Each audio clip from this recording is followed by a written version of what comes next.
I think one of the hardest questions for any investor, whether you're a beginner investor or even quite a seasoned investor, and just despite your track record of both wins and losses, is whether or not you should own individual stocks or just take a very simple approach to this whole game of investing by investing right into the S&P 500, which has been delivering through on handsome profits for investors who do just that. And moreover, they're actually outbeating the vast majority of stock pickers who are out there trying their hand at stock picking. So today, I wanted to go ahead and get to the question of whether or not you should be investing into the S&P 500 or try your hand at picking individual stocks. With that, the very first thing I want to do is run through a series of questions for you to think about so you can really get to know yourself a little bit better as an investor, which is actually key to seeing success when it comes to investing. So first off, question one, why are you investing? Is it because you know it's a means to actually compound your capital?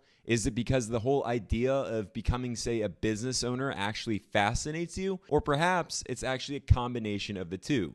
That's my case. Either way, your answer here matters, because if you're just trying to compound your capital and you have no legitimate interest in actually understanding the businesses that you're investing into, or you don't really have any interest in business in general, and you're just really investing in whatever to, again, compound your money for the sake of trying to win big financially, well, you really should veer away from individual stocks. I mean, you might end up demoralized on a losing streak, and often then investors throw up that white flag and they do the worst possible thing. They walk away from the stock market completely defeated, go on to caution everybody else out there not to jump into the game. That's wrong. However, if you're anything like, say, Ray Dalio, Warren Buffett, or even his right-hand man, Charlie Munger, you might have a very strong interest and fascination with learning the ins and outs of a business cycles, economics, so on and so forth. And then we're talking about the real opportunity to really go head-to-head in stock picking and become hopefully more successful than not, which ultimately then leads me to another question. Question 2 here. How well can you actually calmly sit in the eye of the storm? That storm being market volatility. Because if you're someone who invests into individual stocks, but is actually really uncomfortable when you start to see some negative news headlines, which definitely will come, or the Jim Cramers of the world who are ultimately going to say that everything is all up in smoke every now and then the S&P is probably more for you than not. And just to speak pretty objectively to the masses of you all, I'm here to say that it is often the case for most investors. Just stick to the S&P. Why? Because the S&P 500 is you just betting on the 500 biggest companies within the United States, and a matter of fact, doesn't really require any of your attention as the index rebalances and reworks itself all accordingly.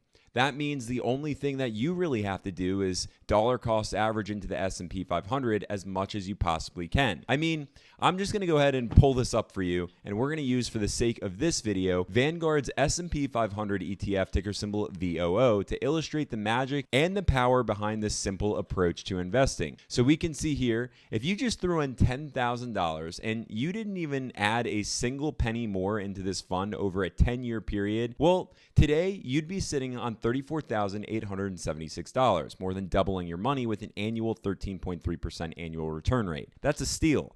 And that is, of course, all while the market has been going up and down, ebbing and flowing over the last 10-year period with a lot of craziness. This approach really is arguably the best move for most investors, and that's because you really can't lose when you're betting on 500 of the movers and shakers of the market itself.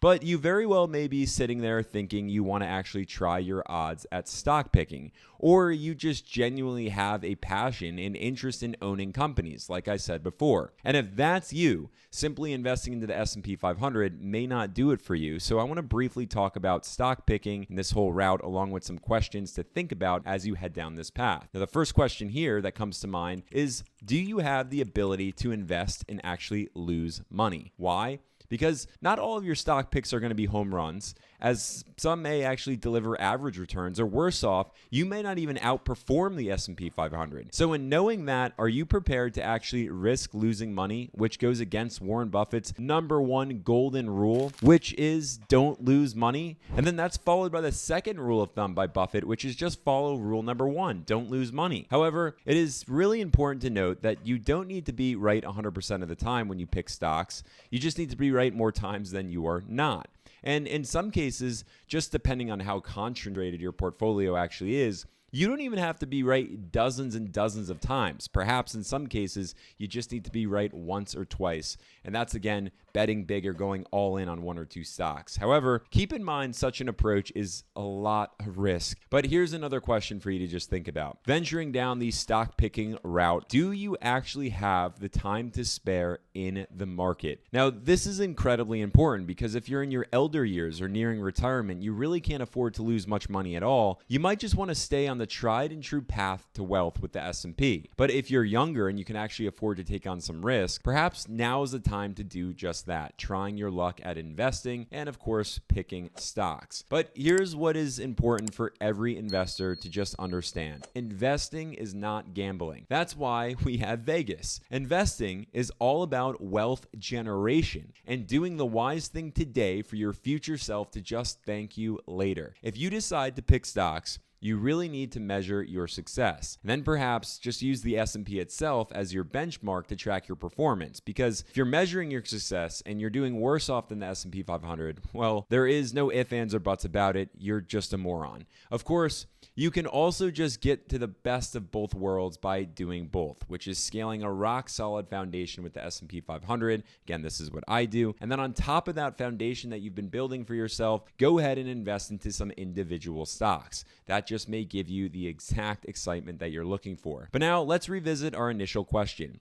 Should you, as an investor, pick individual stocks or invest into the S&P 500 and call it a day? Let me know your thoughts down there in the comments below. Feel free to share all of your experiences with either of the two options, or if you actually decided to go down one path and veer clear away from the other one. I want to know all your thoughts. Now, you can also join me right here to learn some of the mistakes that I made that I want you to totally avoid as an investor. Be sure you're subscribed to the channel. And with that, investors, I'll catch you in the next one.